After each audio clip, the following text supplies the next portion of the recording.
Hi guys, welcome to the first ever episode of this segment of the show Meter, where I talk about movies, shows and anime. And what better show to start it with than the recent season 4 of The Boys. The Boys has been one of my favorite shows since it was released back in 2019. Its unique take on the superhero genre felt new and fresh to me. I know there was a movie called Watchmen with a similar approach, but I hadn't seen it at the time, so for me The Boys and Invincible were a breath of fresh air in an oversaturated superhero genre. So in this video I'll be talking about the new season of The Boys. There won't be any major spoilers for season 4, but I will discuss major events from previous seasons, so warning if you haven't seen them. So when the first few episodes of the new season were released, some people quickly criticized it, saying the show had fallen off and was becoming unwatchable. I was very confused and I wondered if I was watching the same show as these people. A popular YouTuber called The Critical Drinker even compared it to Game of Thrones and said the writers didn't care about the viewers. But there's no denying that season 4 absolutely fell off a cliff. Good lord, I don't think I've seen a fan base turn so hard on any show since Game of Thrones. Look through the reviews and you'll see page after page of absolutely brutal write-ups, all saying basically the same thing. The general consensus is that the show seems to have sacrificed writing quality and smart characterization in favour of simplistic shock value and cheap political point scoring. In short, the writers have become more interested in getting their own personal ideology across and owning the chuds, rather than actually telling a good story. And well, that sort of strategy never really pays off. I was like, bro, what are you talking about?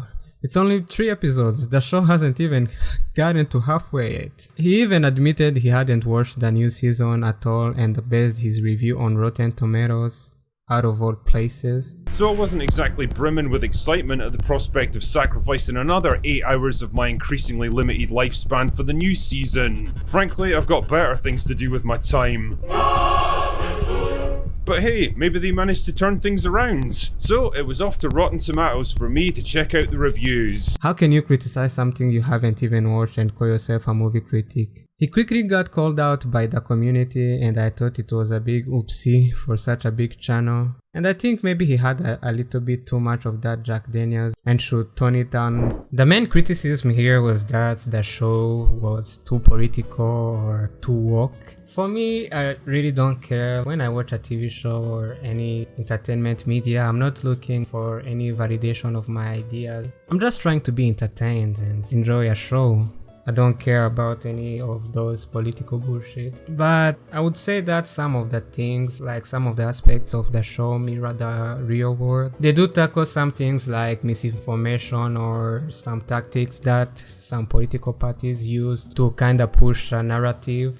But I think if you somehow saw yourself in those stuff, I think you have some introspection to do. Personally, I thought the new season was decent. It wasn't perfect and it had some issues, but compared to other shows coming out nowadays, it's a strong season. For me, the 3rd season was the best of the series and I think most of the fanbase agrees. The show peaked there, the introduction of Soldier Boy and the boys acquiring super abilities made every episode thrilling and created anticipation for the next. It was also the only time Homelander found himself in a weak position and faced a real threat. That said, the ending was a little disappointing because they had Homelander where they wanted him and could have ended him. Butcher, who despite Homelander showed countless times was willing to sacrifice himself to take Homelander down. But somehow in this case where Homelander was defenseless and they had a chance to end him once and for all, they decided to team up with him to defeat Soldier Boy. Huh? This didn't make really much sense. They could have used Soldier Boy to deal with Homelander first and then deal with him later. The ending was just bad writing that raised a major plot issue and made you question the boy's determination to deal with Homelander. But overall, the rest of the season was so good that you could overlook this inconsistency. Season 4 saw them starting from scratch except for the official addition of Starlight to the team. Butcher was slowly dying from abusing TMV, and with Victoria Newman getting close to the presidency, their primary goal was to deal with her once and for all. Now I'll start with the positive in this season. Homelander was an absolute standout. They continued his development and Anthony Starr, the actor playing him, did a phenomenal job. Before Homelander was a character like Joffrey or Ramsay from Game of Thrones. someone you absolutely hate and can't wait for them to get what's coming from them. But now, thanks to the actor's performance, Homelander has become a pop culture icon, easily recognizable even if you haven't watched the show. He has had many memorable moments over the years, and this season adds to those. Another character who received good development was A-Train.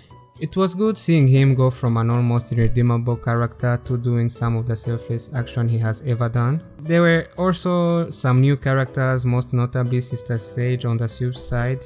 She had a broken ability, being the smartest person on Earth and could anticipate anything and devise good plans, making her a bigger threat when paired with Homelander. Jeffrey Dean Morgan on the boys' side was also good, but he wasn't in the season as much as you'd think.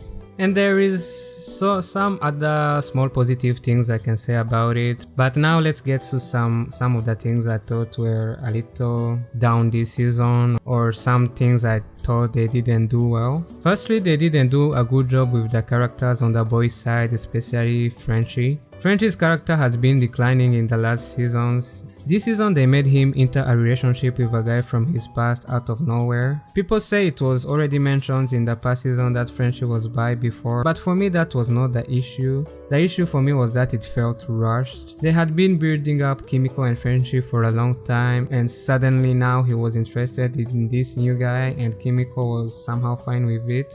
That storyline dragged and felt pointless. It seemed like they didn't know what to do with Frenchie, so they made him go through a dark phase that led to nowhere. I always saw Frenchie as this comic relief character, but the writers have been ruining that recently.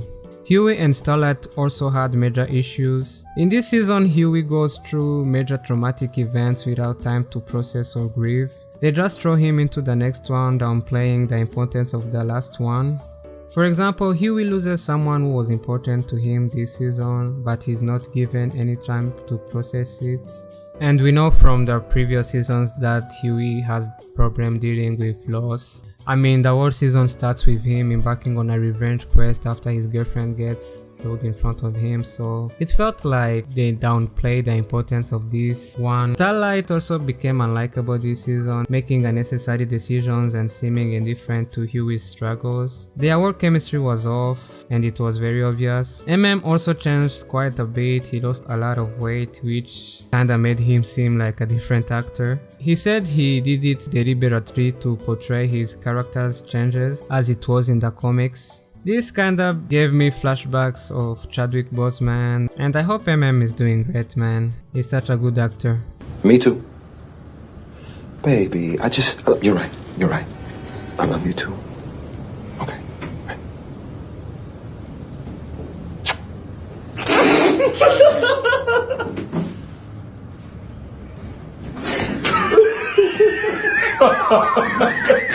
Fuck all of y'all, okay? But when you put it in the context of this new season, it kind of makes sense because becomes the new leader of the boys after Butcher fell in disgrace with his superiors and his health is deteriorating. And the pressure from this takes a toll on him, and it is explored well in the season, so the word extreme weight loss could be like explained with this one. And for Butcher, I think he's the only character on the boy side whose story in this season was actually decent. In the middle of the season there was a plot twist which involved him, which I kinda think is overused. It is good when you see it the first time, but when you have seen it like countless other times it becomes a little too much. But his arc this season was really done well, and I also think that Carl Urban gave a really good performance. Overall, this season was definitely good. There was no boring or bad episodes. Each episode built towards the next, and it had a really good season finale, leaving us with a cliffhanger and anticipation for the final season. I'm gonna give it a 78% on the show meter and rank it third after the third and first season.